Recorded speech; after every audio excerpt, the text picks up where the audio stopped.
빌립보서 3장 7절에서 14절까지의 말씀을 제가 봉독해 올리도록 하겠습니다. 빌립보서 3장 7절에서 14절까지 말씀을 제가 봉독해 올리도록 하겠습니다. 그러나 무엇이든지 내게 유익하던 것을 내가 그리스도를 위하여 다 해로 여길 뿐더러 또한 모든 것을 해로 여김은 내 주 그리스도 예수를 아는 지식이 가장 고상함을 인함이라. 내가 그를 위하여 모든 것을 잃어버리고 배설물로 여김은 그리스도를 얻고 그 안에서 발견되려 함이니 내가 가진 의는 율법에서 난 것이 아니요 오직 그리스도를 믿음으로 말미암은 것이니 곧 믿음으로 하나님께로 난 의라.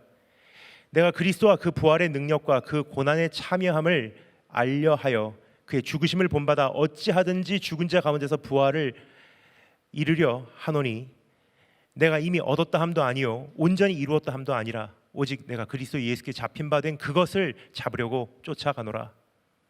형제들아, 나는 아직 내가 잡은 줄로 여기지 아니하고 오직 한 일, 즉 뒤에 있는 것은 잊어버리고 앞에 있는 것을 잡으려고 표대를 향하여 그리스도 예수 안에서 하나님이 위에서 부르신 부름의 상을 위하여 쫓아가노라. 하나님의 말씀입니다. 다 같이 기도드리겠습니다. 주님 감사합니다. 환난의 시대, 혼란의 시대에 들어서 있는 오늘 우리에게 다시 한번 말씀해 주시기를 간절히 사모하는 마음으로 먼 곳에서 가까운 곳에서 오늘 이 예배에 동참하게 되었습니다. 주님께서 고아와 같이 우리를 세상 끝날까지 버려두지 아니하신다고 말씀하신 것과 같이 오늘 우리에게도 친히 함께 하심을 음성을 들려주심으로써 주의 마음을 허락해 주심으로써 주의 사랑을 우리 안에 충만히 채워주심으로써 이루어 주시기를 간절히 소망합니다. 주 예수 그리스도의 보혈로 오늘 여기서 말씀을 전하는 자나 듣는 자 또 각양각처에서 온라인으로 접속해 이 말씀에 나오는 모든 이들을 거룩하게 성별시켜 주시고 깨끗이 씻어 주시기를 간절히 소망합니다. 그리고 주님, 주 성령께서 시간과 공간을 초월하여 일하여 주시사 오늘 우리에게 말씀하여 주시기를 간절히 사모합니다. 그래서 하나님, 이제 점점 어두워져 잠들어가는 시대에 우리도 세상 사람들과 함께 잠에 취해 꿈을 꾸기 시작하는 것이 아니라 이제 일어나 깨어나게 하시고 다시 한번 이제는 근신하여 허리띠 동여매고 마지막 경주를 달려낼 수 있도록 우리의 발걸음을 재촉하여 주시기를 간절히 사모하오며 살아계신 우리 주 예수 그리스도의 이름으로 기도드립니다. 아멘. 오늘 지금 읽어드린 이 본문 말씀에서 우리에게 보여주고 있는 모습은 너무나도 강렬하게 무언가에 집중된 한 성도의 삶이 아닌가 생각이 됩니다. 이 시대가 가장 필요로 하는, 지금 급격히 요구되는 그러한 사람의 모습이 아닌가 생각이 됩니다. 우리는 한 가지에 집중하지 못하는 시대에 들어서 있습니다. 그리고 그러한 세상 속에서 살아가고 있습니다. 너무나 많은 선택의 홍수 속에 방황하게 되고요, 너무나 다양한 방법으로 자신을 즐겁게 하는 현실 속에서 우리가 유혹을 직면할 수밖에 없게 되어 있고요, 동시에 어린아이에서부터 어른에 이르기까지 수많은 의무와 책임을 짊어지고 있는 것을 보게 됩니다. 오늘 이 본문 말씀에서 소개되어 있는 이 모습은 한 가지만을 위해서 존재하는 삶이요, 그 무언가의 전체를 드린 인생입니다. 이러한 강렬한 부르심의 위력에 대해서는 말씀드리지 않아도 우리가 이미 너무나도 잘 알고 있으리라 생각이 됩니다. 돋보기와 같은 작은 유리 조각 하나가 사방으로 퍼져 있는 이 태양 광선을 한 곳에 집중시켜 그곳을 향해서 발사했을 때 불이 점화되게 되죠. 뿐만 아니라 또 강렬하게 집중되어 발사된 레이저는 그 광선으로 다이아몬드도 뚫을 수 있는 능력을 소유하게 됩니다. 즉 사방으로 퍼져 있는 빛을 한 곳으로 사로잡아 그 강렬하게 집중된 빛을 한 가지 표적으로 발사했을 때 이렇게 엄청난 위력을 발휘할 수가 있게 되는 것입니다. 오늘 이 본문 말씀에서 사도 바울이 우리에게 소개하고자 하는 원리도 바로 동일한 원리가 아닌가 생각이 됩니다. 사방으로 헤어져 있는 우리의 관심, 사방으로 퍼져 있는 우리의 삶을 이제는 한 곳으로 강렬하게 집중시켜 한 표적으로 발사하게 되면 우리의 상상을 초월하는 기적이 우리의 삶을 통해서 일어나게 된다고 잠자는 자들을 흔들어 깨우고 있는, 잠자는 교회를 흔들어 깨우고 있는 사도 바울의 입술을 통한 주님의 호소가 아닌가 생각이 됩니다. 돌아보면 코로나가 우리에게 가져다 준 참 많은 선물들이 있었던 것 같습니다. 저 개인적으로는 이 선물들이 얼마나 감사한지 모르겠습니다. 지나온 9개월, 10개월 가까이 되는 기간 동안 저는 제 나름대로 그러한 선물을 한 가지 그 깨달음 속에서 그 선물을 이제 개봉해 볼 때 얼마나 주님께 많은 감사와 감격을 드렸는지 모릅니다. 하나님, 이러한 상황을 통해서 저에게 이런 선물을 주셨군요. 다 나눌 수는 없지만 한 가지 더듬어 볼 수 있는 그 교훈이 있다면 코로나라는 이 존재가 저에게는요, 하나님께서 보내주신 가정교사, 개인교사와 같은 존재가 아니었나 생각이 됩니다. 우리가 이미 다 잘 알고 있는 사실이지만 어느새 우리도 모르는 사이에 너무나 복잡해진 우리의 삶 속에서 모든 것이 단순화되는 도전을 우리에게 준 것이 코로나였다고 생각을 합니다. 인생을 살아가는 건 생각해 보면 사실은 상당히 단순한 거예요.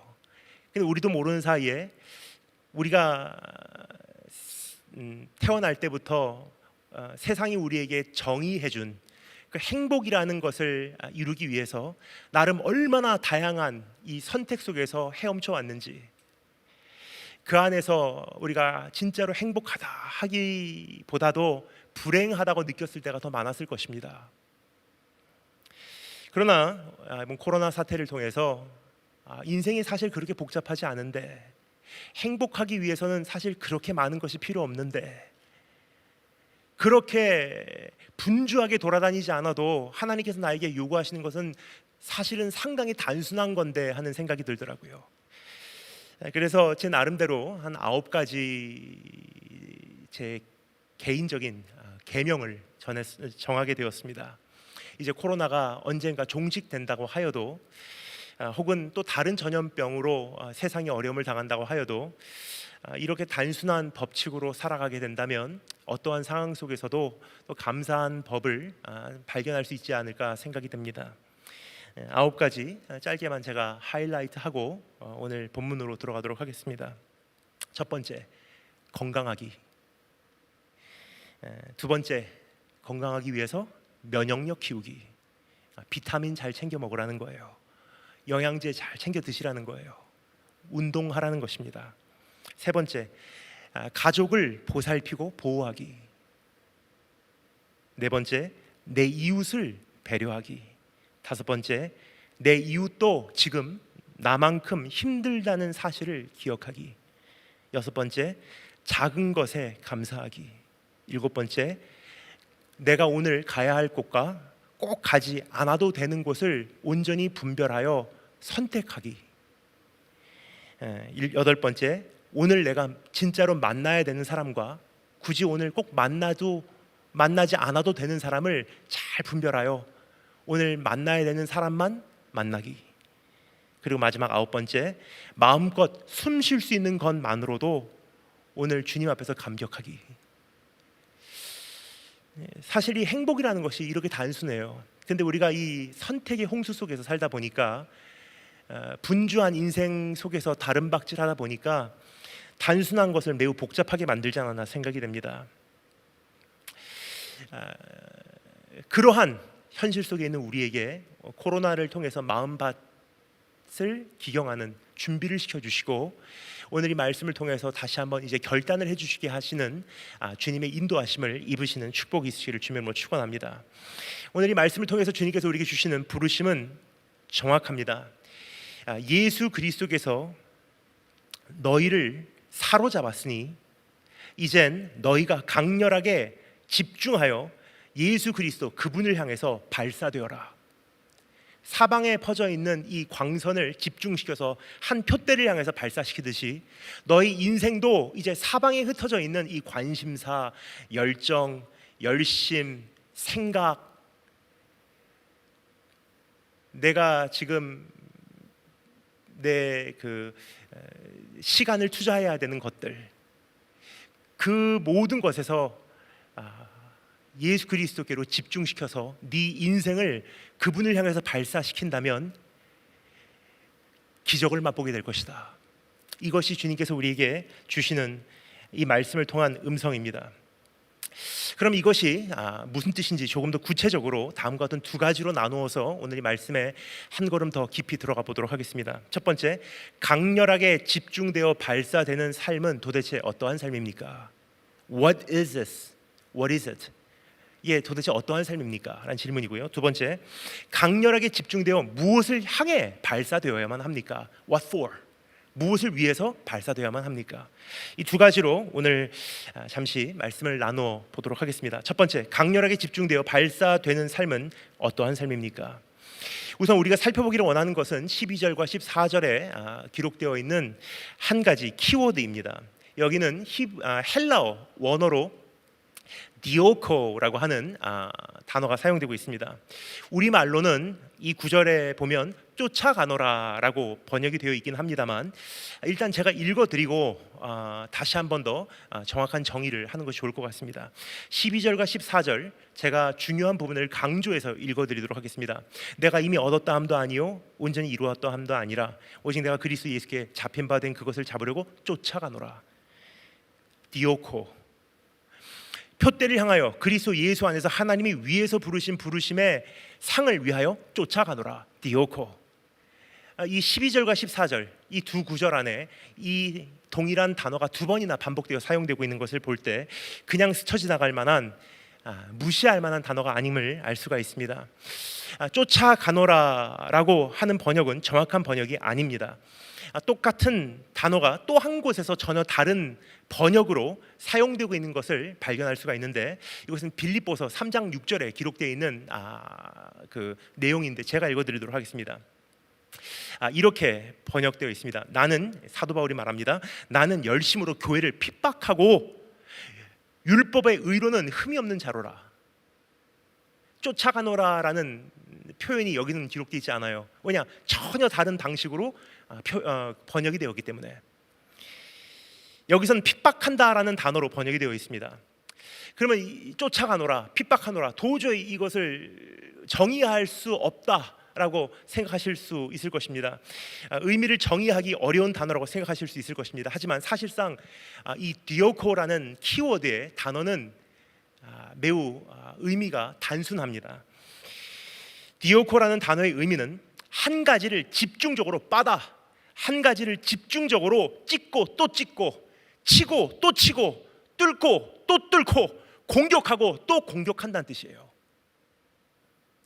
사도 바울이 주님을 만나기 전까지는 교회를 이와 같이 강렬하게 집중적으로 빻았습니다. 이와 같이 집중적으로 공격을 해왔습니다. 디오코. 하지만 주님을 만난 그 이후부터는 주님께 강렬하게 집중하였다. 예수 그리스도를 쫓아가기 시작했다고 기록하고 있는 표현입니다. 내 자신의 모든 것을 한 가지로 모아 이제 예수 그리스도 그분 한 분을 향해서 자신을 발사시켰다는 뜻입니다.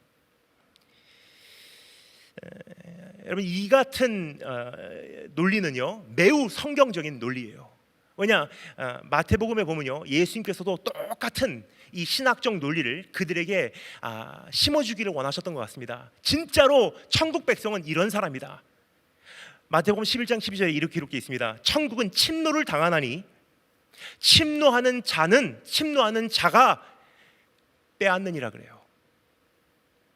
The kingdom of God suffers violence and the violence bears it away. 번역하면 직번역을 하면 이런 뜻입니다. 하나님의 나라는 폭력을 당하였나니 폭행을 하는 그 자가 그 하나님의 나라를 빼앗느니라 그래요.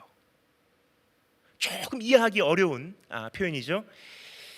근데 한마디로 지금 읽은 이 말씀을 요약하면 이렇게 정의할 수 있을 것입니다. 참된 크리스찬 삶이란, 참된 제자의 삶이란 거룩한 폭력의 삶이라는 거예요. 하나님의 나라를 점령하고자 거기다 폭행을 가하고 또 빠고 침투하고 공격하고 그 성벽을 뚫고자 하는 자들이 결국은 하나님 나라를 차지한다고 이야기를 하고 있는 것입니다. 이것은 고대의 전투법을 연상시키는 그러한 표현으로 구성이 되어 있습니다. 고대 시대에 전투를 할 때는 가장 중요한 한 가지 1단계 목적이 있었습니다. 그 성읍을 점령하기 위해서 그 성읍으로 들어가는 성문을 파괴하여 무너뜨려 내리는 작업입니다. 그래서 그 큰 통나무를 든 군사들이 힘을 모아서 그 통나무를 들고 이제 그 성문을 뚫기 위해서 이제 성읍으로 다가가게 됩니다. 그 성읍 쪽에서 수비하는 입장도 마찬가지예요. 이제 이 성문이 뚫리면 매우 이제 이 성읍은 위험에 처하기 때문에 절대로 성문을 뚫리도록 내버려 둬서는 안 되거든요. 그래서 수단과 방법을 가리지 않고 성문이 뚫리지 못하도록 노력을 합니다. 예를 들어서 기름을 가지고 와서 성벽 위에서 성문을 뚫려고 하는 사람에게 쏟아 부어서 그 밑에다가 이제 불화살을 쏘든지, 아니면 큰 바위 덩어리를 굴려서 그 성벽 밖으로 이렇게 떨어뜨리든지, 그러한 전투가 시작이 되는 거예요. 성문을 뚫는 작업. 그러면서 이 사람들은 위에 방패를 쓰고 계속 이 성문을 빱니다. 성문을 칩니다. 집중적으로 성문을 뚫으려고 합니다. 뒤로 갔다 앞으로 갔다 반복적으로 그 성문을 치면서 이 성문을 뚫고자 하는 것입니다. 지금 여기서 말하고 있는 표현이 바로 그러한 장면이라고 생각하시면 정확합니다. 천국은 침노를 당하나니 그 침노하는 자가 그 나라를 차지하게 된대요. 하늘나라 가는 것이 바로 그러한 과정을 통하지 않고는 절대로 이루어지지 않는다고 주님께서 경고하시고 계신 음성을 이해하시면 되겠습니다. 그렇습니다. 참된 크리스찬 삶이란 거룩한 폭력의 삶입니다. 즉 한 가지에 강렬하게 집중하여 그것만을 쉴 새 없이 내려치고 또 내려치고 빠고 또 빠고 치고 또 치는 삶에서 드디어 완성되는 삶이라고 선포하고 있는 내용입니다. 한 가지에 강렬하게 집중된 삶의 모습인 것입니다. 근데 어떤 사람들은 이제 크리스찬 삶에 대해서, 특히 요즘 성도들 보면 한 가지 크게 오해를 하고 이렇게 말을 합니다. 저는 모태신앙으로 어렸을 때부터 신앙생활을 하고는 있습니다만 신앙은 저에게 그렇게까지 중요하진 않습니다. 뭐 중요하긴 해도 나의 삶의 전부는 아닌 것 같아요. 가족도 중요하고 직장도 중요하고 뭐 신앙이라는 것은 나에게 전부라고 하기보다도 가장 중요한 부분을 차지하고 있는 것입니다. 여러분, 죄송한 말씀을 드립니다. 이 사람은 구원받지 않은 사람이에요. 천국은 그 한 가지만을 위해 강렬하게 집중하여 자신의 전체를 발사한 사람들의 것입니다. 조금 전에 말씀드린 주님의 음성과 동일한 맥락이라고 생각하시면 되겠습니다.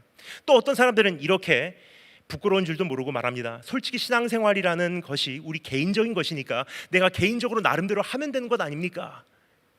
그러니까 상황에 의해서 때로는 직장 생활도 중요하고 뭐 가족도 중요하고 다 중요하니까 이게 생활의 이 비중을 분배해서 일단 신앙생활이라는 것을 어느 정도 우선순위권에 두면 되는 것 아닙니까? 그리고 사람마다 다 개인적으로 그 가치 기준이 다르기 때문에 우선순위가 다르기 때문에 뭐 꼭 굳이 거기까지 신앙생활에 올인하지 않아도 사회생활도 해야 되니까 뭐 그래도 우리가 예수님의 공로로 구원받는 거 아닙니까? 라고 이야기를 하신 분들이 계세요. 죄송합니다만 이러한 사람도 구원받은 사람의 모습은 아니라는 것을 말씀드리고 싶습니다. 천국은 삶의 전체가 드려진 사람들의 것이라고 소개되어 있습니다. 하지만 이러한 사람들은 삶의 부분을 천국을 위해 집중하였는지는 몰라도 전체를 집중시키지 않았다는 점에서 제가 감히 단호하게 자신 있게 말씀드릴 수 있는 것은 이 사람들은 천국 들어갈 사람들이 아니라는 거예요. 그래서 성경에 보면요, 우리가 일반적으로 크리스찬 하는데 크리스찬이라는 것을 다른 말로 표현하면 예수쟁이라는 거예요. 사도행전에서 핍박이 시작됐을 때 예수 믿는 사람들, the way, 예수를 따르는 사람들, 예수에 미친 사람들을 향해서 크리스찬이라고 부르기 시작했어요. 근데 그것을 또 다른 말로 표현하면요, 제자라고 부릅니다.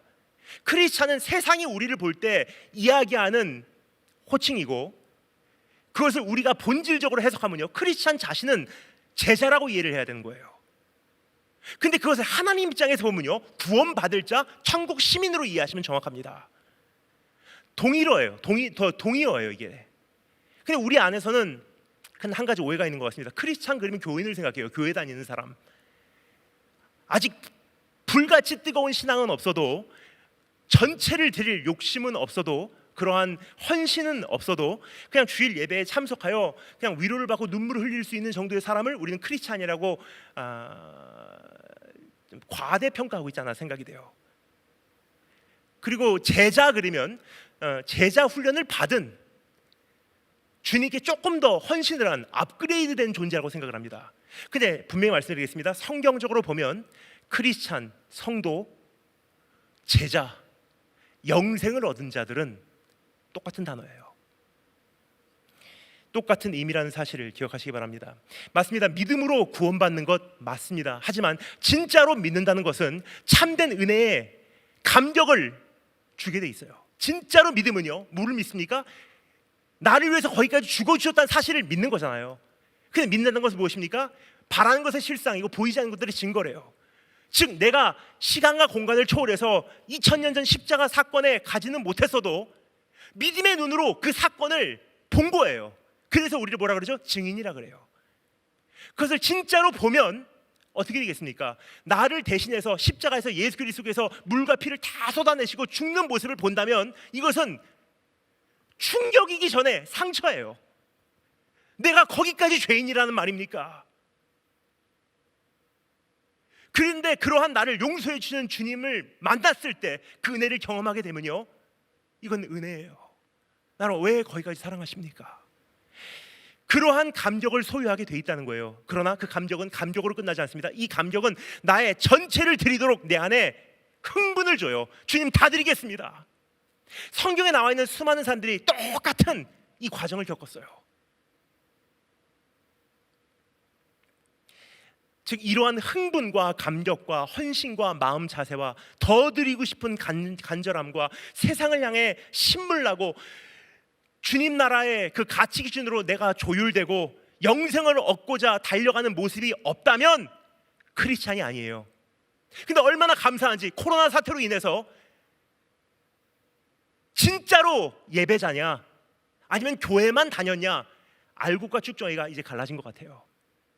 이제 언젠가 종식된다면 일시적으로나마 다음 전염병이 언젠가 다시 유행할 때까지는 또 한바탕 우리가 모여서 예배를 드리는 날이 오게 될 것입니다. 그러나 중요한 것은 이제까지 함께 예배드렸던 사람들 중에서 이제 다시 우리가 예배로 모였을 때 보이지 않는 모습들이 있을 거예요.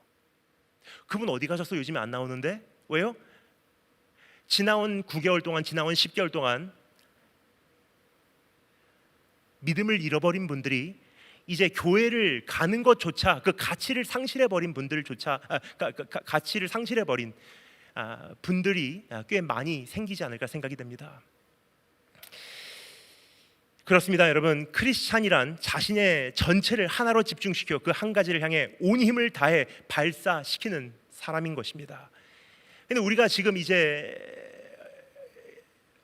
다시 우리가 하나님 앞에서 이제 예배를 재건하고 교회를 지켜내고 앞으로의 신앙을 우리가 도약해 갈 때 어떠한 모습으로 내가 하나님 앞에 다시 이제 재헌신을 해야 할지, 이제 이 시대를 내가 어떻게 살아가야 될지 새로운 정리가 필요합니다. 그러한 시점에 오늘 이 말씀이 우리에게 도전하고 있는 음성을 들으시기 바랍니다. 전체를 드려라. 부분만 들여서는 성장이 없다는 거예요. 부분만 들여서는 기적을 경험하지 못한다는 거예요. 부분만 통해서는 하나님의 이 말씀의 이 엄청난 신실하신 약속을 체험할래야 체험할 수가 없다는 거예요. 전체를 드린 사람에게 허락된 것이 마태복음 6장 7장에 기록된 산상수훈에서 주님께서 선포하신 그 엄청난 하늘 백성에게 약속된 약속이 나의 것이 되는 것입니다. 쉬운 말로 표현하면 마태복음 5장 1절 5장 1, 2, 3절이죠. 예수님께서 무리를 보시고 이제 풀 위에 앉히시고 언덕 위에서 말씀을 전하시는 장면, 그러면서 주님께서 처음으로 말씀하셨던 팔복의 첫 번째가 무엇입니까? 심령이 가난한 자는 복이 있나니 저희가 천국을 볼 것이며 천국이 저희 것이며 그래요. 즉 이제 심령이 가난해져서 바닥을 치고 주님께 전적으로 내 자신을 드릴 만한 준비가 된 사람들이야말로 비로소 마태복음 6장 7절에 등장하는 이 엄청난 하늘 축복을 소유하게 된다는 뜻이에요. 자, 이러한 사람들은 세상이 고지식하다고도 하고 융통성이 없다고도 하고 배타적이다고도 합니다. 그렇죠? 너무 과한 거 아니냐, 너무 지나친 거 아니냐, 열정이 너무 앞서는 거 아니냐, 너무 배타적인 거 아니냐. 하지만 우리가 참으로 복음을 받아들이게 된다면 세상의 이러한 편견의 공격의 대상이 될 수밖에 없다는 사실을 이젠 인지하시고, 그러한 모습이 당연한 나에게 요구된 크리스찬 삶, 이제부터 내가 이루어 나가야 될 나의 모습인 것을 기억하시고 그것을 향해서 자신을 발사하신 축복이 있으실 주님으로 축원합니다. 사실 이것이 복음의 본질입니다. 복음의 본질이 어떠한 면에서는 흑백 논리이기 때문이에요. 사실 복음만큼 어떻게 보면요, 굉장히 포괄적이지만 다 와라, 누구든지 와라. 하지만 어떤 면에서 보면요, 타협할 수가 없는 진리이기 때문에 상당히 배타적이에요. 왜요? 주 예수 그리스도 외에는, 다른 이름 외에는 구원받을 만한 이름을 주신 적이 없으시대요. 그 복음의 본질을 받아들인 우리가 배타적이다, 융통성이 없다, 고지식하다, 꽉 막혔다, 그런 소리를 어느 정도 듣는 거는 감수해야 된다는 사실이에요. 그 소리를 들었을 때 내가 잘 믿고 있구나, 어느 정도 확신할 수가 있는 잣대로도 사용할 수가 있다는 뜻입니다. 이것에 대해서 잠시 살펴보기 위해 다음과 같은 두 가지로 나누어서 조금 더 깊이 정리하도록 하겠습니다. 크리스찬의 삶은 그 삶의 디오코한, 다른 말로 나의 삶을 끊임없이 내려치고 그 삶을 끊임없이 빠고 있고 그 삶에 집중된, 강렬하게 집중되어 발사된 광선이 있었기 때문이래요.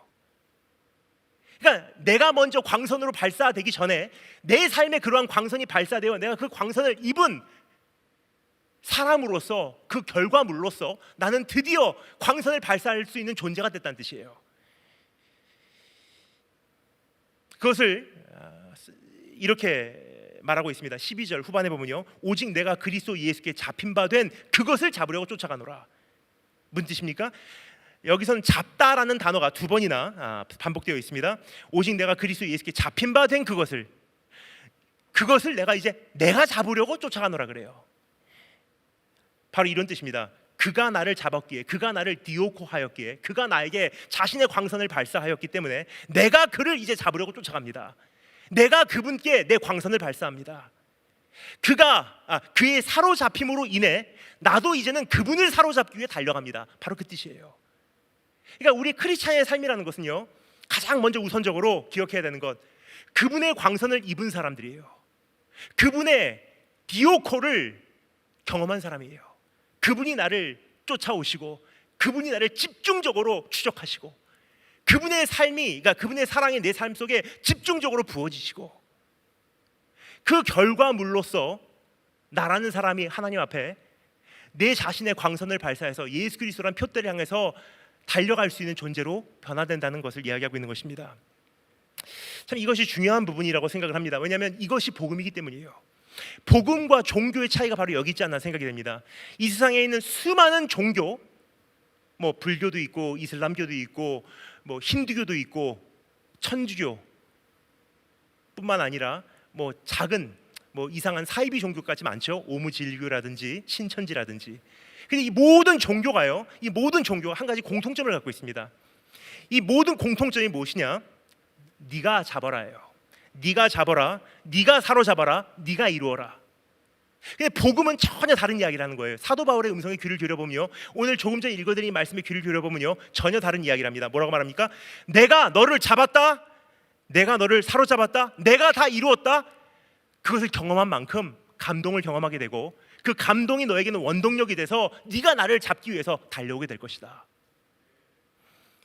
그것을 요한복음 6장 22절에서는 이렇게 기록합니다. 나를 보내신 아버지께서 이끌지 아니하면, 그분이 나를 쫓아오시지 않으셨다면, 그분이 나에게 먼저 사랑을 부어주시지 않으셨다면, 그분이 나에게 먼저 집중하시지 않으셨다면 아무라도 내게 올 수 없으니 오는 그를 내가 마지막 날에 다시 살리리라 그러셨어요. 내가 죄인 되었을 때 주님이 먼저 사랑해 주셨고요, 내가 사방으로 나의 모든 관심이 뭐 여자친구에게, 남자친구에게, 직장에, 취업에, 뭐 이직에, 뭐 새롭게 시작한 사업에 나의 모든 관심이 흩어져 있을 때 지나온 9개월, 어떤 분들은 그렇습니다. 근데 주님께서 포기하지 아니하시고 오늘도 나를 쫓아오셔서 계속 추적하시는 분이세요. 오늘 이 말씀을 통해서 조금이나마 나의 그 마음이 주님의 그 디오코, 나를 쫓아오시는 주님의 집중력에 움직이기 시작한다면, 그 사랑으로 인해서 조금이나마 우리가 감동이 된다면 철든 사람으로서 이렇게 고백하게 될 거예요. 주님, 그러면 나도 주님을 이렇게 쫓아가 볼게요.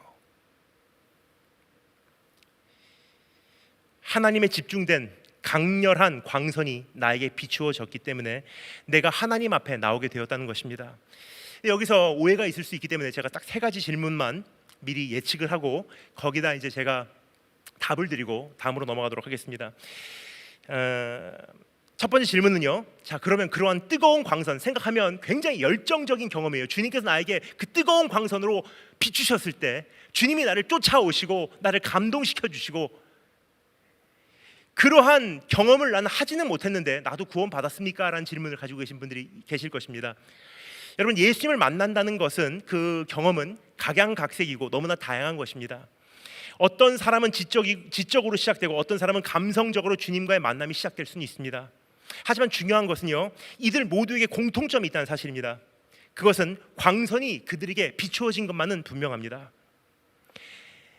그 어떤 사람도 내가 어느 날 갑자기 신앙생활을 그냥 시작했습니다라고 말하는 사람들이 없어요.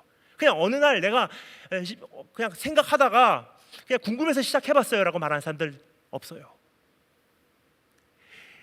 처음에 믿을 때 뜨거운 감동으로 믿었던, 아니면 그 잔잔히 스며드는 어느 날 돌아보면 축축이 젖어 있는 이 은혜의 비와 같은 옷을 입고 있든, 이렇게 하든 저렇게 하든 진짜로 믿는 성도라면요, 그들의 입술에서 나오는 고백은 동일하게 돼 있어요.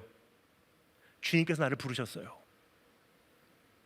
주님께서 나를 디오코 하셨어요. 주님께서 나를 계속 집중적으로 그 몇 년간에 걸쳐서 추적하셨어요. 돌아보면, 지금은 그 당시는 몰랐지만 돌아보면 우리 아빠를 통해서도 말씀하셨고, 우리 엄마를 통해서도 말씀하셨고, 조금 더 멀리 가면 우리 할머니를 통해서도 말씀하셨고, 가만히 보면 미션 스쿨을 다녔네요. 내가 어렸을 때부터 끊임없이 주님께서 내 인생에 개입하신 손길이 있었네요 하고, 나이가 많아서 예수님 결국 만난 사람들도 가끔 계시더라고요. 근데 한 가지 중요한 것은요, 이렇게 만나든 저렇게 만나든 진짜로 만난 사람이라면 내가 그냥 주님 만나러 간 게 아니더라고요. 주님께서 나를 만나 주셨다는 사실을 알게 될 것입니다. 그런 경험이, 뜨거운 경험이 없어도 됩니다. 단지 한 가지 중요한 것은 주님께서 나를 만나 주셨구나, 주님께서 나를 불러 주셨구나 라는 확신만 있으면 돼요. 두 번째 질문입니다. 자, 그럼 내가 하나님의 광선을 입은 자라는 사실을 내가 어떻게 확인할 수가 있습니까?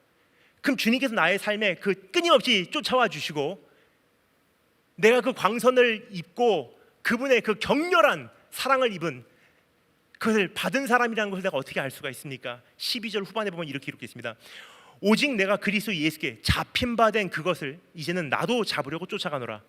즉 무슨 뜻이냐면, 강렬한 사로잡힘을 입게 되면요, 나도 강렬한 추적자가 될 수밖에 없다는 사실을 이야기하고 있는 거예요. 이게 영적 논리입니다. 진짜로 강력한 주님의 추적하심을 경험한 사람은 나도 모르는 사이에 나도 그분을 강렬하게 추적하게 된다는 것입니다. 오늘 내 모습을 한번 돌아보시기 바랍니다. 정말로 주님께서 나에게 그 엄청난 사랑을 쏟아 부어주셨는지 불확실하다면요, 한 가지만 보면 돼요. 내가 주님을 정말로 강렬하게 쫓아가고 있나를 돌아보면요, 왜 나 같은 죄인이 어떻게 주님을 이렇게 쫓아가고 있을까? 여러분, 우리라는 존재는 선한 것이 없는 존재예요. 그냥 나 같은 사람이 어찌 그 주님이라는 분을 사랑하고자 토요일 날 희생하고 여기까지 왔는지, 나 같은 사람이 내 안에 선한 것이 있을래가 있을 수가 없는데 나 같은 존재가 어찌 주님 앞에 나와서 주님 제발 좀 만나주세요라고 고백이 어떻게 나올 수가 있는지, 이 자체가 기적이라는 거예요. 이 자체가 주님께서 나를 부르셨다는 증거입니다. 이전에 한 그 청년을 이제 전도했던 기억이 납니다. 제가 필리핀에 어느 집회 때문에 갔는데 3일간의 집회였습니다. 근데 그 3일 동안 다른 사람들 다 은혜 받고 펄펄 뛰면서 찬양까지 하는데 이 한 청년만 끝까지 강팍하더라고요. 알고 보니까 매우 그 마음이 이게 닫혀 있는 형제였었어요. 이제 다 집회를 마치고 이제 작별 인사를 합니다. 그 단체로 왔기 때문에 한 150명 정도 되는 그 단체가 버스를 타고 출발해 버리면 끝이에요. 근데 출발하기 전에 이제 고속도로 타기 전에 이제 점심을 같이 먹는 마지막 시간이 있었어요. 근데 제가 이렇게 가면서, 다 고등학생들이에요. 이렇게 가면서 이렇게 보니까 그 끝까지 마음을 안 열었던 그 한 아이가 자기 여자친구하고 같이 밥을 먹고 있더라고요. 원래 말이 없는 아이 같아요. 근데 제가 옆에 앉아서 이제 대화를 시도하려고 하니까 접촉점이 있어야 되잖아요. 그러니까 제가 이제 앉으면서 서먹서먹 하기도 하고 하니까 앉으면서 이렇게 말을 건넸습니다. 너 참 잘생겼다 하고 이렇게 앉았어요. 그 아이가 저를 이렇게 보더니 끝까지 마음을 안 열어요. 그러면서 이렇게 얘기합니다. 뭐요? 그래서 제가 그냥 너 잘생겼다고 그러면서 제가 한번 떠봤어요. 야, 넌 얼마나 힘드냐? 그러니까 그 아이가 이야기합니다. 뭐가 힘들어요? 다른 사람들이 3일 동안 은혜 받고 하나님 은혜 속에서 뛰노는데 너는 끝까지 이렇게 하고 앉아서 나는 은혜 절대로 받지 않겠습니다. 3일 동안 그 앉아 있는 게 더 힘들지. 참 수고 많았다. 하여튼 도망가지 않고 이 3일 동안 여기 남아준 것만이라도 참 의미가 있어. 그러니까 언제 우리 다시 만나게 될지 모르겠지만 어디로 가든지 네가 이번에 그냥 스쳐 지나가면서라도 들었던 이 말씀 잊지 말고 언젠가 네가 하나님 앞에 바로 서기를 원한다라고 이야기하고 저에게 할 수 있는 최선이라고 그렇게 생각하고 이제 작별을 할 시간이라서 제가 일어나서 딱 도는데 그 아이가 저에게 이렇게 말하더라고요. 저기요, 왜 한 가지만 물어봐도 될까요? 깜짝 놀랐습니다. 뭐? 가만히 있다가 그 아이가 용기를 내서, 지금 생각하면 참 큰 용기를 낸 것 같아요. 그 아이가 이렇게 물어봅니다. 나도 예수님 만나고 싶은데 안 만나지는데 어떻게 해요? 그래서 제가 그 아이를 붙들고 이제 기도를 해주기 전에 이렇게 이야기를 했습니다. Total depravity of man. 인간은 완벽하게 타락한 존재예요. 여러분, 우리 안에서 선한 것이 나올 수가 없어요. 하나님을 알고 싶다, 하나님을 만나고 싶다, 하나님에 대해서 내가 조금 더 궁금하다, 왜 나를 사랑하실까, 나는 이러한 죄인인데 나 같은 것도 만날 수 있을까, 하나님 진짜 살아 계실까, 계시다면 한번 만나보고 싶은데 이 생각 자체가 나올 수 없는 존재라는 거예요. 그냥 나 같은 존재 안에서 그런 생각이 나오기 시작했던 이 자체가 니오코, 하나님께서 우리 안에 찾아오셨다는 거예요. 내 삶을 추적하시고 계시다는 증거예요. 그러니까 나 같은 존재가 어느 날 주님을 사랑하기를 원하고 주님을 쫓아가기를 원하고 주님께 전체를 드리기를 원하고 어떻게 지금 다 못 드리고 있는지 내 자신이 참 죄송하고 가슴 아픈, 주님 앞에 정말 죄송해서 송구스러운 이 모습 자체가 주님께서 나를 찾아오셨다는 증거입니다.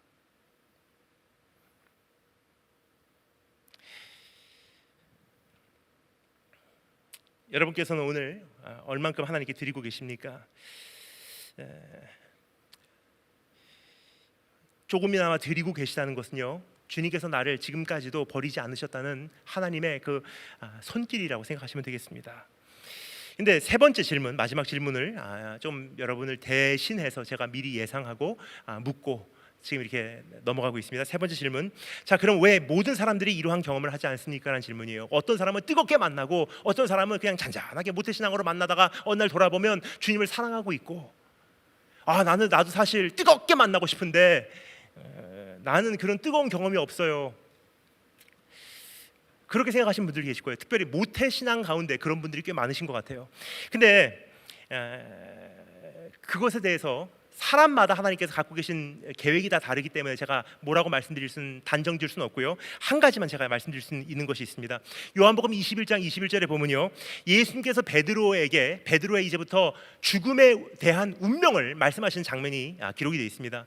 네가 젊어서는 네 마음대로 원하는 곳으로 가나 네가 나이가 들어서는 사람들이 너 대신 띠를 띄울 것이고 그리고 너를 네가 원치 않는 곳으로 끌고 가리라. 그러니까 베드로가 어떤 죽음을 당할지를 주님께서 예언하시는 장면이에요. 근데 거기 보면 참 재밌는 사건이 일어납니다. 그 이야기를 하고 이제 얼마나 심각한 신중한 대화겠습니까?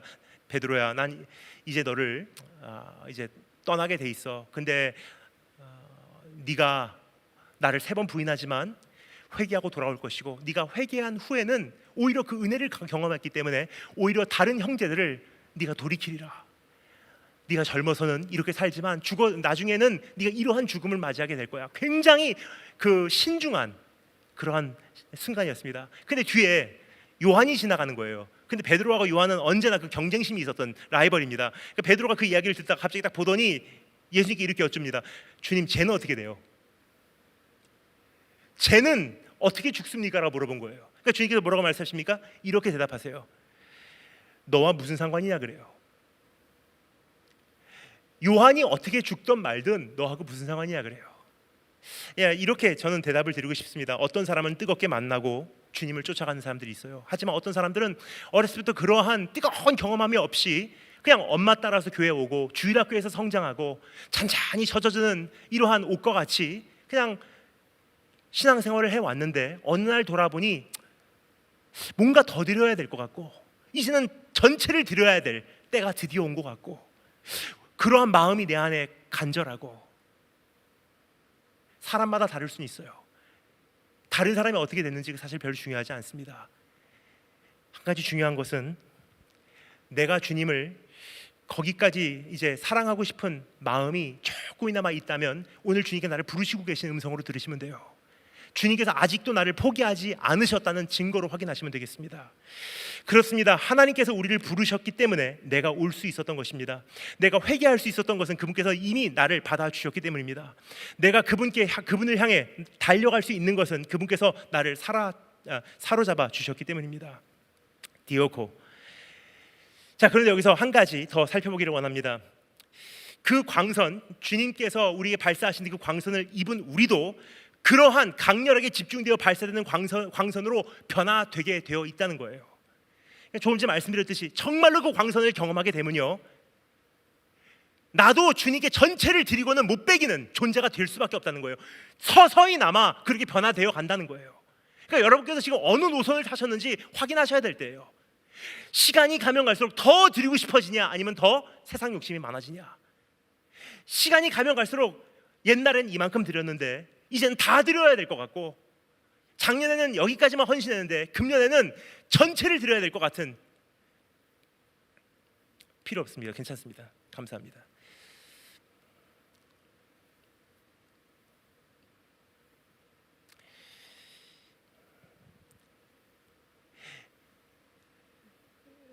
시간이 가면 갈수록 내가 얼만큼 주님을 더 사랑하는지를 확인하는 것이 매우 중요한 것 같아요. 그래서 우리가 잘 부르는 찬양이 있죠. 그 찬양을 통해서 내가 지금 어느 노선을 탔는지를 확인할 수 있지 않아 생각이 됩니다. 내 평생 소원은 내 구주 예수를 더욱 사랑.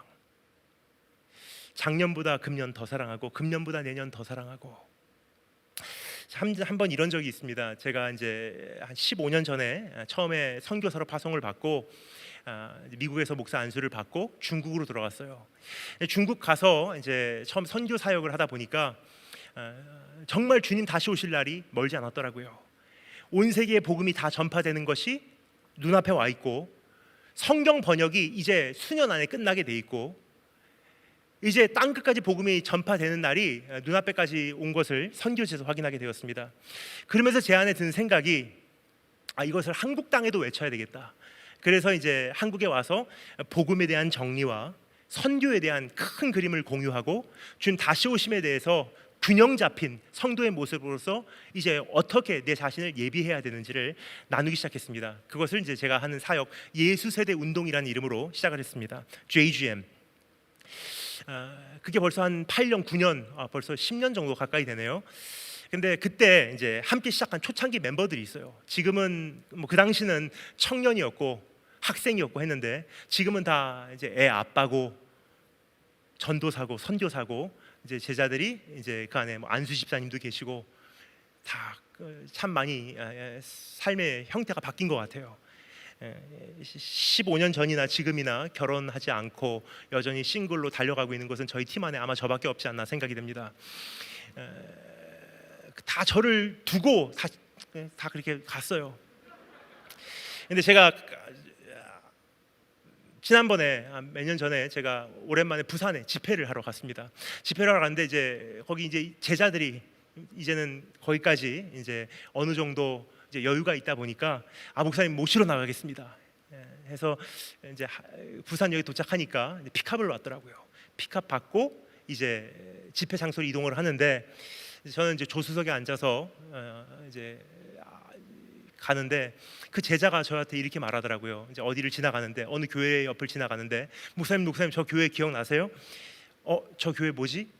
저기 우리 JGM 첫 예배 첫 집회했던 자리예요. 그렇구나. 그러니까 그 제자가 이렇게 말합니다. 전 그때가 참 그립습니다. 그때 참 열정적이었고 참 순수했고 그때 그 청년의 열정 주님 앞에 드렸던 데가 전 정말 그립습니다. 주님 다시 오시옵소서 하면서 얼마나 뜨겁게 간절히 기도했었는지 선교에 대한 열망도 대단했고 참 그때가 그립습니다. 근데 계산을 한 거 아니고 그냥 무심코 제 입에서 툭 튀어나온 말이 뭐냐? 난 안 그리워. 그러니까 그 형제 깜짝 놀라더라고요. 왜 그래요? 근데 제가 말 해놓고 나니까 저 자신도 그 용문을 모르니까 생각을 해봤어요. 내가 왜 그걸 안 그리워하는지. 가만히 생각해 보니까 그 답을 깨닫게 되었습니다. 15년 전이나 10년 전이나 5년 전보다 전 사실 지금 하나님 앞에 더 순결하고요, 더 거룩하고요, 더 온전하고요, 더 바로 서져 있고요, 가지치기 더 많이 했고요. 15년 전보다 지금 제 삶에는 군더더기가 더 없습니다. 이것을 주님 앞에 감히 말씀드릴 수 있는 것은 참 많이 지난 15년 동안 한순간도 쉬지 않고 계속 가지치기 해왔어요. 어떻게 하면 더 드릴 수 있을까? 어떻게 하면 이 이물질마저 빼낼 수 있을까? 어떻게 하면 이 작은 누룩마저 내 삶에서 버릴 수 있을까? 아픔도 있었고 통증도 있었어요. 근데 그 15년 동안의 기간을 그렇게 지내다 보니까 어느 날 돌아보니 제 삶에 찾아온 한 가지 선물, 단순함이 있더라고요. 아침에 눈 뜨면 기도하고 성경 읽고 뉴스 보고 운동하고 같이 사역하고 집에 가서 말씀 읽고 성경 읽고 말씀 듣고 어느 날 생각이 듭니다. 그냥 수도사나 할까? 왜냐 수도원 안에 있지 않은 것뿐이지 삶 자체가 그냥 수도사거든요. 그냥 수도사가 된다고 생각하니까 한 가지 우울해지더라고요. 그러면 이제 진짜 평생 결혼 못 하는구나. 그러면 이건 아니다 해갖고 이제 수도사는 아니라고 생각하는데 혹시 모르죠. 이제부터 한 5년 후에까지 그때까지도 결혼 안 하면 무슨 기독교 수도원이나 들어가서 형제들하고 함께 낮에는 밥 깔고 저녁에는 말씀 보는 그런 삶을 살게 될지는 모르겠습니다. 어쨌든 중요한 것은요, 우리의 방향성 지금 어디로 향하고 있는 거예요. 작년보다 더 주님을 향해서 갈급한가? 독신 때보다 지금 더 하나님 앞에서 몸부림치는가? 주님께서 나에게 집중시켜서 자기 자신을 발사시켜서 나에게 전체를 주셨잖아요. 주님께서 그 예수 그리스도의 광선이 이 강팍한 심장을 뚫고 들어온 건 아닙니까? 그게 그래서 이 죽었던 심장이 뛰기 시작한 거예요. 그것을 성경에서 뭐라고 말합니까? 돌 같은 심장을 제거하고 혈육의 the heart of flesh, 육신의 심장을, 부드러운 심장을 우리에게 주신대요. 무엇으로? 광선으로. 어두운 심침한 음침한 이 심장에 주님 광선을 발사해서 심장이 뛰기 시작한 거예요. 그 사랑을 입었다면 거기에 나타나는 현상이 무엇입니까? 나도 주님을 거기까지 사랑해 볼게요. 그게 내 안에 있냐는 질문입니다. 여러분, 이것은 반드시 두 가지 과정을 거쳐야 됩니다. 첫 번째, 정말로 내 자신을 드리기 위해서는 첫 번째 과정, 자기 부인이에요. 그리고 두 번째, 주님을 향해서, 온전한 표대를 향해서 집중하여 발사시키는 거예요. 이것이 이루어져야지 참된 크리스찬 삶이라고 이야기를 할 수 있는 거예요. 이제는 한 가지 정리할 때가 되지 않았나 생각이 됩니다. 크리스찬 삶 그러면 교회 오고 주일 예배 드리고 그냥 청년부하고 같이 교제하고 1년에 한 번 단기 선교행 갔다 오고 집회 참석하고 찬양 부르다가 조금 눈물 흘리고 은혜 받아서 예수님 만났어. 걱정이 됐던 게 한 가지 있어요. 제가 이제 이번에 코로나 시작되기 전부터 몇 번도 이제 가는 집회 때마다 가끔 말씀을 드렸습니다. 보통 이제 청소년 청년들 집회하면요 거의 그냥 패턴이 비슷한 것 같아요. 이제 찬양팀이 막 찬양합니다. 그러다가 이제 그 라이트 조명부터 무대 장치부터 다 바뀌기 시작해요. 스포트라이트 돌아가고 거기서 이제 스모크 마셔서 연기 나오기 시작하고, 심한 곳은 그렇습니다. 진짜 심한 곳까지 좀 가봤어요. 그 캠프장 입구에서 핸드폰 검사를 합니다. 핸드폰 가지고 못 들어오게가 아니고 핸드폰 소지했냐 확실히. 왜냐, 핸드폰이 필요하거든요, 예배드리기 위해서. 적어도 그들 입장에서는. 왜냐, 이제 찬양이 시작되면 핸드폰 다 켜서 이렇게 하더라고요. 그러면서 이제 찬양팀 나와서 찬양하고 하는데 사실 걱정이 됐어요. 왜냐, 진짜로 찬양을 부를 때 그 의미를 알고 부르고 있나, 어느 정도 이게 진실되게 부르고 있나. 그러다가 이제 예수님 만났다고 하죠. 왜냐, 찬양 부르다가 몇 방울 눈물 흘리면 내가 예수님 만났어요. 근데 예수님 만났다고 울다가 이제 캠프 마지막 날 밤 되면 꼭 피자하고 치킨이 배달이 되더라고요. 그럼 피자하고 치킨이 뒤에 배달되면 만나서 예수님 만났다고 울다가 뒤를 돌아보고 치킨 확인하고 이제 은혜 받고 끝나면 치킨하고 피자 먹는구나. 그리고 이제 치킨하고 피자 먹으면서 나중에 캠프 마지막 날 밤은 꼭 나눔을 해요. 오늘 밤에 예수님 만났어요. 이제 돌아가서 바로 살게요. 거기까지 이 말들이 한마디 한마디 다 진실이었고요. 진짜로 그들이 예수님을 거기까지 자신들이 주장하는 만큼 만났었다면 대한민국 교회가 여기까지 되지 않습니다. 그러니까 왜냐, 그냥 흐름대로 살았던 거예요. 그냥 이게 성도의 삶이겠지, 이게 신앙생활이겠지. 근데 이젠 정리할 때가 됐어요. 진짜 크리스찬 삶, 진짜 믿음이라는 것은 무엇이냐? 자기 부인부터 시작되는 거예요. 자기를 부인하고 전체를 드려. 이것을 한마디로 요약하면요, 전체를 들여서 집중하여 발사시키라는 거예요. 무엇을 향해서? 표대를 향해서.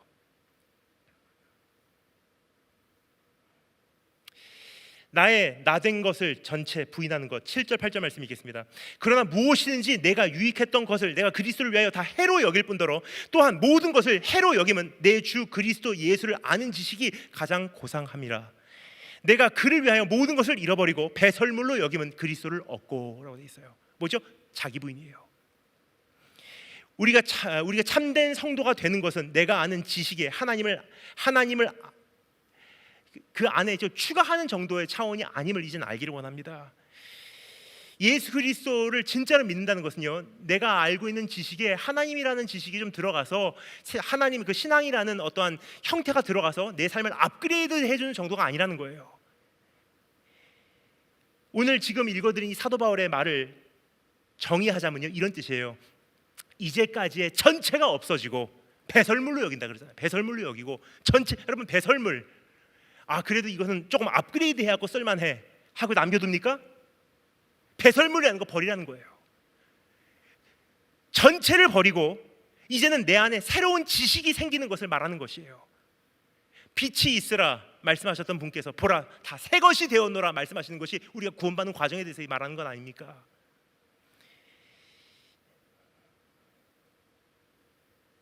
여러분, 사실 가만히 보면요, 오늘 이 말씀을 하고 있는 사도 바울의 인생이요, 사도 바울의 인생이 표면적으로는 열정적인 차원에서 분별해 볼 때 예수님 만나기 전과 후가 바뀐 게 없어요. 열정 그 자체였거든요.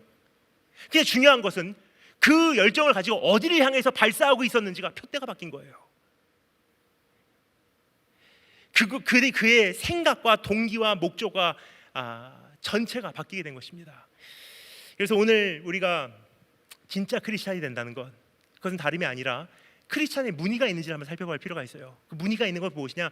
내가 그냥 교회도 다니지만 세상도 좋아하고 이렇게도 생활할 수 있고, 또 교회는 교회에서 신앙생활대로 하고가 아니라 진짜 예수를 만난다는 것은요, 내 인생의 목적지가 바뀐다는 거예요. 이 세상이 내 인생 최종 종착지가 아니라 나는 하늘나라를 향해서 가고 있습니다. 영원한 본향을 향해서 가고 있습니다. 그래서 방향성이 바뀌는 거예요. 인생 사는 방향성이 바뀌기 때문에 살아가는 방법이 달라요. 가치 기준이 바뀌게 됩니다. 신분이 바뀌기 때문이에요. 생각이 바뀌어요. 사고방식이 바뀌어요. 그러니까 우리가 세상 사람들보다 조금 나은 사람이 아니에요, 여러분. 우리는 다른 사람이에요.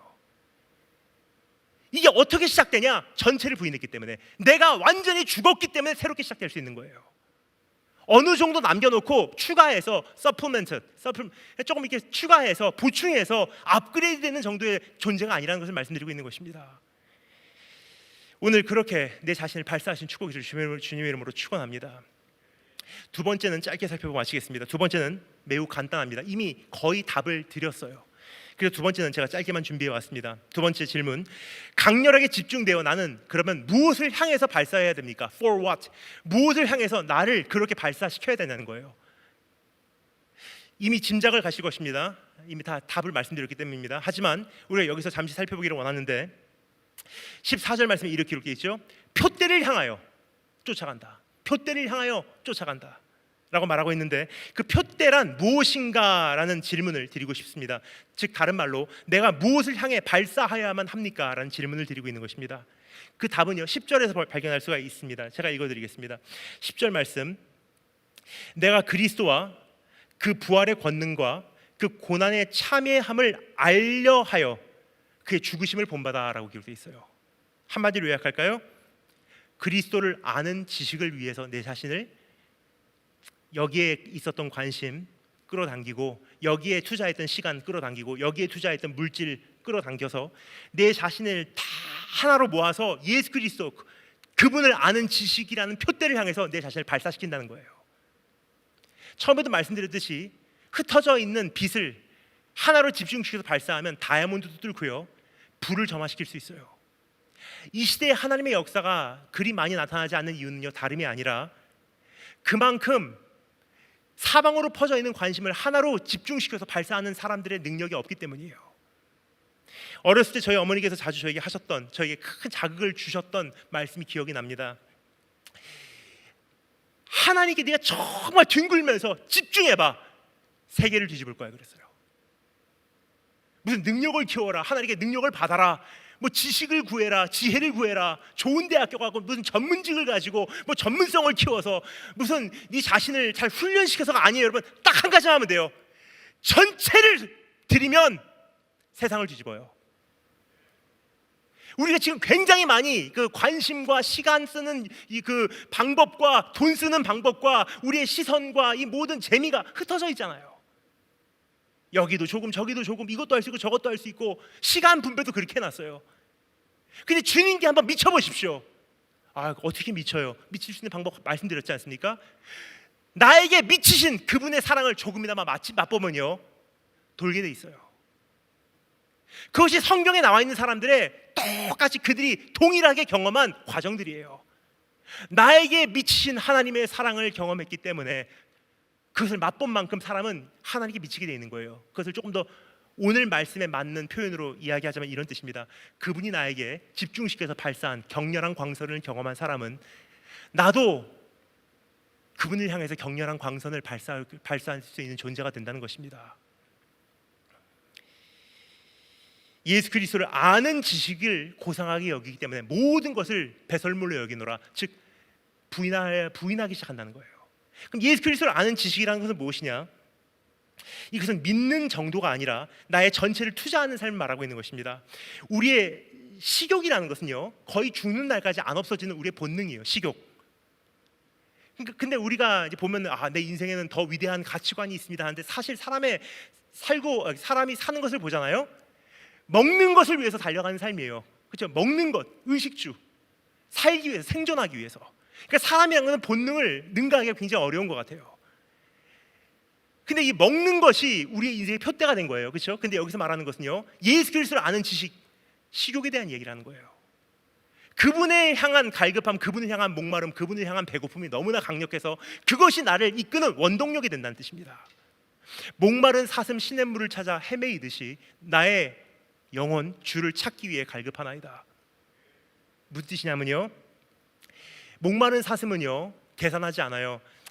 여기까지만 물 마시고 저기까지 그 다음부터는 내가 좀 계산적으로 해야지. 세상도 중요하고 가정도 중요하고 직장도 중요하고가 아니라, 목마른 사슴은요 이성을 잃어버린 사슴이에요. 목마른 사슴을 작동시키는 원동력은 딱 한 가지예요. 본능, 목마름. 그 목마름을 해결하기 위해서는 수단과 방법을 가리지 않는 사슴이에요. 근데 이것을 신앙에 비교를 합니다. 너무나 정확한 비유이기 때문에. 예수 그리스도를 알기를 원하는 지식이라는 성경 단어는요, 지적인 학식이 아닙니다. 경험이에요, 경험. 예수 그리스도의 죽음과 고난과 부활을 맛보고 그것이 나의 것으로 체험이 되는 것, 그것을 내 삶에 채우기 위해서, 그래서 그분을 닮고 그분과 하나 되고 그분과 동행할 수 있는 그 자리로 나아가는 것, 그것을 향한 목마름이 워낙 강력해서 이성을 잃어버린다는 거예요. 시간 개념도 없고 언제가 밤이고 언제가 낮이고 언제가 새벽인지도 잊어버리기 시작한다는 거예요. 왜요? 예수 그리스도를 향한 목마름이 워낙 강력하기 때문에. 그래서 오늘 사도 바울은요 표대라고 이야기를 하고 있어요. 표대. 여러분, 이것이 영생입니다. 예수 그리스도를 채워가는 것. 그래서 요한복음 17장에 보면 이렇게 기록되어 있습니다. 영생은 곧 유일하신 참 하나님과 그가 보내신 예수 그리스도를 아는 것이래요. 그래서 조금 전에 제가 감히 말씀드렸던 것이, 이것이 하나님 앞에서 사실은 지나친 게 아니라 정확한 것이라고 말씀드릴 수 있는 거예요. 전체를 드리는 모습이 없는 신앙인은요 사실은 구원받지 않은 사람이에요. 단순하게 한번 생각해 보시기 바랍니다. 전체를 나를 위해서 주신 예수 그리스도를 조금이나마 안다면요 어찌 전체를 안 드리고야 있겠습니까? 그럼 오늘 내 모습을 한번 돌아봤으면 좋겠어요. 난 전체를 드리고 있는가? 적어도 1년 해가 지나갈 때마다 난 더 드리고 있는가 하는 질문이에요.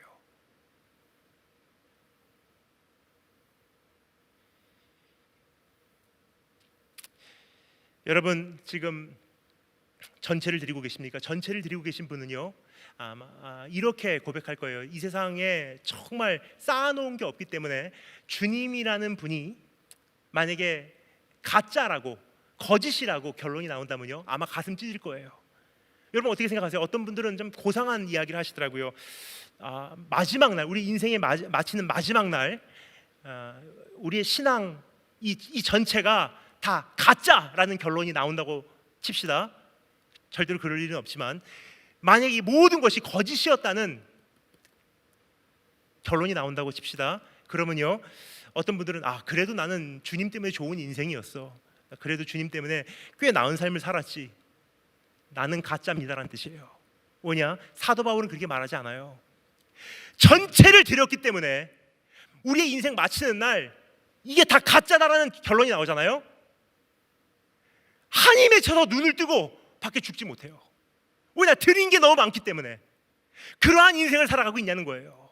근데 제가 보니까 굉장히 많은 성도들, 오늘의 성도들은요 마지막 날 우리의 신앙 이 자체가 다 가짜라고 하면요 그래도 교회 다니면서 재밌었어, 그래도 나는 주님 때문에 인격도 발전되고 꽤 좋은 생활을 했어라고 대답할 것 같아요. 뭐죠? 다 드리지 않았다는 뜻이에요. 여러분, 우리는 오늘 주님 앞에 다 드리는 그러한 성도로 일어나기를 원하는데, 여기까지 말씀드리면 마지막으로 한 가지 말씀드릴게요. 어떤 분들은 굉장히 전체를 드리고 주님께 미쳐버린다 그러면요 굉장히 그거에 대해 반감을 갖고 있어요. 광신도 같아. 근데 여러분, 광신도와 참된 성도의 차이만 제가 정리해 드리겠습니다. 광신도는요 그들의 강력함은, 그들의 지나침은 균형을 잃은 지나침이에요. 결국은 이웃을 상처 주는 것으로 끝납니다.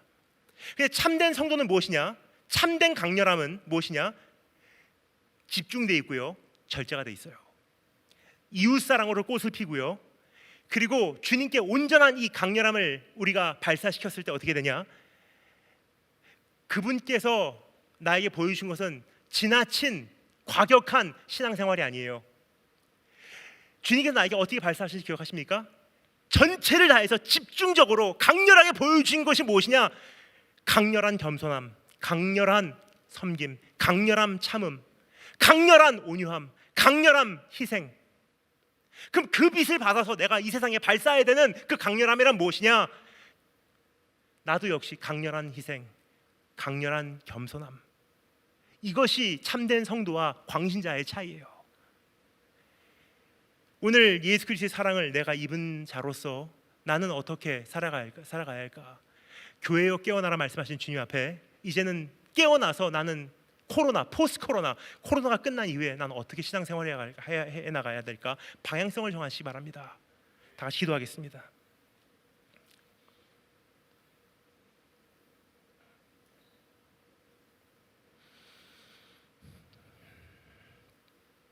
우리 한 가지 제가 기도 제목 나누고 싶습니다. 이렇게 기도했으면 좋겠습니다. 주님, 점으로 가는 지금 이 시대에 하나님께서 얼마나 급하셨는지 코로나 사태를 우리가 허락하여 주시고 이제까지 우리가 즐길 수 있었던 많은 것 더 이상 즐기지 못하게 하시고 갈 수 있었던 수많은 곳들 가지 못하게 하시고 만날 수 있었던 수많은 사람들을 못 만나게 하시며 우리의 삶을 억지로라도 단순화시켜 주셔서 나로 하여금 진짜 중요한 것이 무엇인지 생각하게 하여 주심에 감사를 드립니다. 언제나 입술로 불렀습니다. 주님과 함께하는 이 고요한 시간, 주님의 보좌 앞에 내 마음을 쏟는다고. 그러나 하나님, 수많은 선택의 홍수 속에서 진짜로 그렇게 마음을 쏟았던 적들이 얼마 없었음을 주님 잘 아시지 않습니까? 하지만 답답했지만 이 코로나 기간을 통해서 진짜로 우리의 입술의 고백대로 내가 살 수 있는 기회가 허락되었음에 감사를 드립니다. 주님과 함께하는 이 고요한 시간, 주님의 보좌 앞에 나는 홀로 마음을 쏟습니다. 이제까지는 누가 곁에 있어야 했고요, 무언가를 끊임없이 해야만 했고요, 누군가를 만나야만 했고요, 어떤 즐거움을 끊임없이 내가 추구해 오기만 했습니다. 그러나 이 모든 것이 끊겼을 때 이것은 나에게 불행이 아니라, 답답함이 아니라, 숨막힘이 아니라 주님께서 나에게 준 최고의 선물이에요. 왜요? 이제 내가 내 자신을 온전히 주님 앞에 집중시켜서 예수 그리스도를 아는 지식, 주님을 경험하고 주님으로 체험하고 주님을 닮아가고 주님과 함께 동행하는 그러한 삶을 향해서 발사시킬 수 있는 드디어 막이 열렸다는 뜻입니다. 여러분, 우리가 코로나 사태 지내면서 사회적 거리두기 하며 조용히 시간을 혼자 보냈던, 주님 앞에 무릎 꿇었던 그거에 반만 해도요, 이제부터 한평생 우리의 영성은 거기까지 바닥을 치지 않을 거예요. 그래서 우선 우리가 기도할 때 이렇게 기도했으면 좋겠습니다. 하나님, 격렬한 광선으로 내 삶에 비춰주신 주님의 사랑을 입었기에 이제 나도 인생의 참 많은 목적, 취업, 직장, 결혼, 사업, 부모님 효도, 그리고 여러 가지 즐거움을 추구하는 것이 아니라 이제는 한 가지 표대, the purpose of my life, 한 가지 표대를 향해서 한 가지 목적, 예수 그리스도를 아는 것, 주님을 경험하는 것, 주님을 체험하는 것, 주님으로 채워가는 것, 주님과 함께 동행하는 것, 그것을 위해서 내 자신을 발사시키겠습니다. 우리 다 같이 그러한 마음으로 함께 기도하며 나가도록 하겠습니다. 다 같이 기도하겠습니다.